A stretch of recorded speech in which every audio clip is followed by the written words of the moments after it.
ഓം.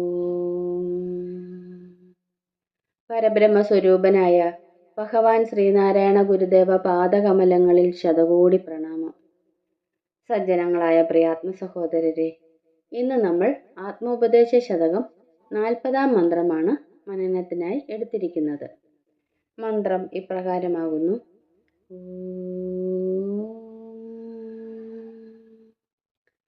സമയിലും അന്യയിലും സദാപി വന്നിങ്ങമരുവതുണ്ടതിൻ വിശേഷശക്തി അമിതയതാകിലും ആകെ രണ്ടിവറ്റിൻ ഭ്രമകലയാൽ അഖിലം പ്രമേയമാകും. സമയിലും അന്യയിലും സദാപി വന്നിങ്ങമരുവതുണ്ടതിൻ വിശേഷശക്തി അമിതയതാകിലും ആകെ രണ്ടിവറ്റിൻ ഭ്രമകലയാൽ അഖിലം പ്രമേയമാകും. നമുക്ക് വാക്കുകളുടെ അർത്ഥം നോക്കാം. സമയിലും അന്യയിലും, സമീകരിക്കുന്ന അറിവിലും അന്യതാകരിക്കുന്ന അറിവിലും, സദാപി എപ്പോഴും, അതതിൻ വിശേഷശക്തി സമയ്ക്ക് സമയുടെ വിശേഷശക്തിയും അന്യയ്ക്ക് അന്യയുടെ വിശേഷശക്തിയും വന്നിങ്ങ് അമരുവതുണ്ട്, ഒത്തുചേർന്ന് നിൽക്കാറുണ്ട്. അമിതയതാകിലും, വിശേഷശക്തികൾ എണ്ണിയാൽ ഒടുങ്ങാത്തവയാണെങ്കിലും ആകെ രണ്ടിവറ്റിൻ, ആകെ കൂടി നോക്കിയാൽ ഈ രണ്ടു പിരിവുകളുടെയും ഭ്രമകലയാൽ ദ്രുതചലനം കാരണമാണ് അഖിലം സകല ലോകവും പ്രമേയമാകും, അറിവിന് വിഷയീഭവിക്കുന്നത്. ഒരിക്കൽ കൂടി അർത്ഥം പറയാം. സമീകരിക്കുന്ന അറിവിലും അന്യതാകരിക്കുന്ന അറിവിലും എപ്പോഴും സമയ്ക്ക് സമയുടെ വിശേഷശക്തിയും അന്യയ്ക്ക് അന്യയുടെ വിശേഷശക്തിയും ഒത്തുചേർന്ന് നിൽക്കാറുണ്ട്.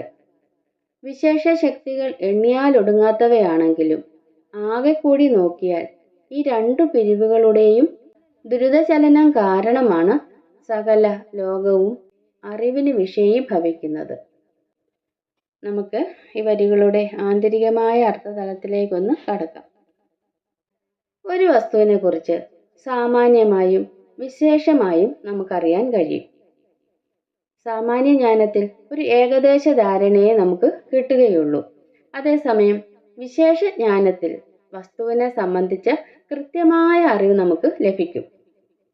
ഇപ്പോൾ ഒരാൾ നമ്മളോട് ചെടി കണ്ടോ എന്ന് ചോദിക്കുകയാണെങ്കിൽ നാം ഉടനെ തന്നെ ഒരു മറുചോദ്യം അങ്ങോട്ട് ചോദിക്കും. ഏത് ചെടി എന്ന് ചോദിക്കില്ലേ? ചോദിക്കും. ചെടി ഒരു സാമാന്യ ജ്ഞാനമാണിവിടെ. ആ സാമാന്യത്തിൽ അനേകം വിശേഷനാമങ്ങൾ ഉള്ളടങ്ങിയിരിക്കുന്നുണ്ട്. അപ്പോൾ സൂര്യകാന്തി ചെടി കണ്ടിട്ടുണ്ടോ എന്ന് പ്രത്യേകിച്ച് എടുത്തു ചോദിച്ചാൽ നമുക്ക് പെട്ടെന്ന് മനസ്സിലാകും, അല്ലേ? കൃത്യമായ അറിവ് നമുക്ക് ലഭിക്കുന്നു. അതുപോലെ തന്നെ ഒരു കുഞ്ഞ് വളർന്നു വരുമ്പോൾ ലോകത്തെ സംബന്ധിച്ച വിശേഷ അനുഭവങ്ങളെ സ്വായത്തമാക്കാൻ വേണ്ടി അവൻ അച്ഛനോടും അമ്മയോടും പല ചോദ്യങ്ങൾ ചോദിക്കുന്നു.